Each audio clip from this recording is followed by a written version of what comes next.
We started with a blank whiteboard, and my thoughts and everyone's thoughts in the room, they were filled with ideas of how we could express ourselves and what we knew from the classes that we had, and how we could find one major theme.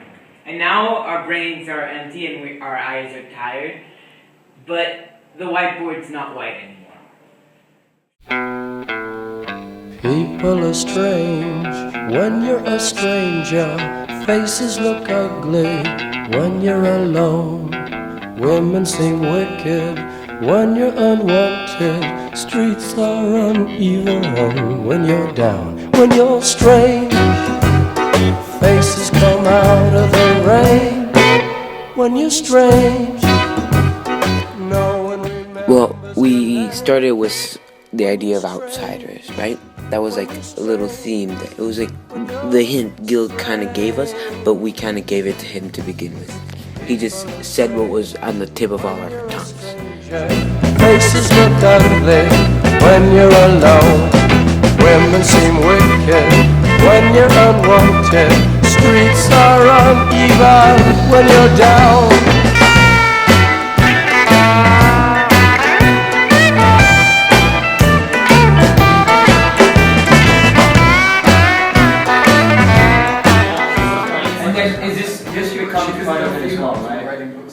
No, this is part of it. And then Frankenstein himself is an outsider. And then we talk about the church. So the church should be The church will become one, yeah. Because the church influences she everything did that great. Leo, Darwin, and Da Vinci did. So start adding up here.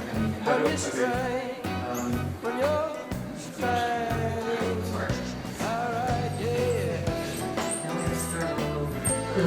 And the handwriting is different. It really gets on my nerves. So she's in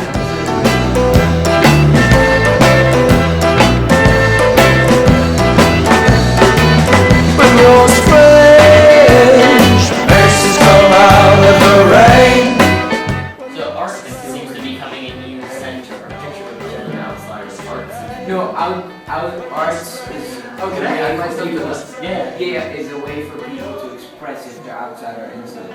Wait, for the first thing, then we have to talk about Shouldn't art be outsider. like right next to art? Outsiders. Yeah, becomes insider. Which is basically You're talking about that, which is right? basically Kurosawa, Da Vinci, and the Buddha. Right, but we're talking about outsiders. One really, we're like, talking after about a long everybody time. because right now, if like Darwin or Galileo would have lived in a time like now, like the present, They would have accepted it. they would have accepted them. So we do the present. We talk Versus about past. present versus past. There we go, and that links it to that. Okay. So This is already becoming interesting. At the end, I feel like I learned how to start with nothing and end up with like a whole range of ideas, which is something that I think we don't really get at school or any school anywhere, which is how to formulate your ideas and how to.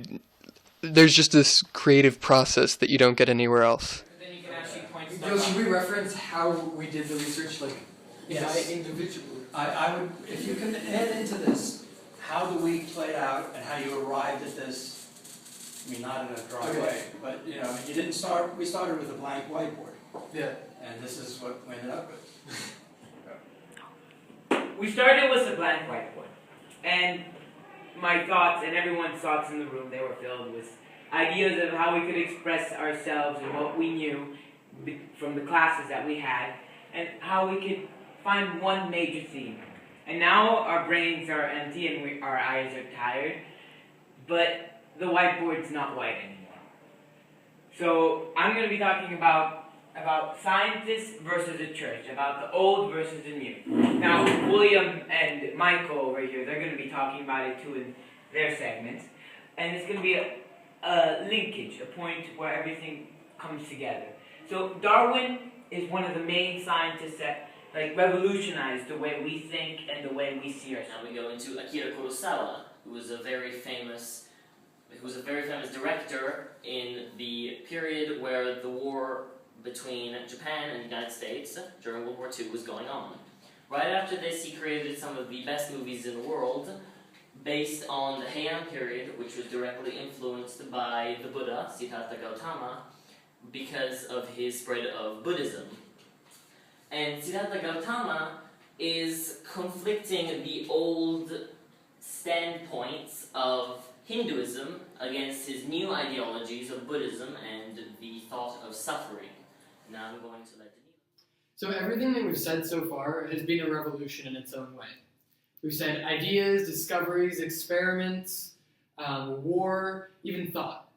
But the people most often considered outsiders or heretics are actually the ones who were responsible for some of the greatest changes in history and for some of the greatest inventions. As we've seen, the outsider became the ultimate insider.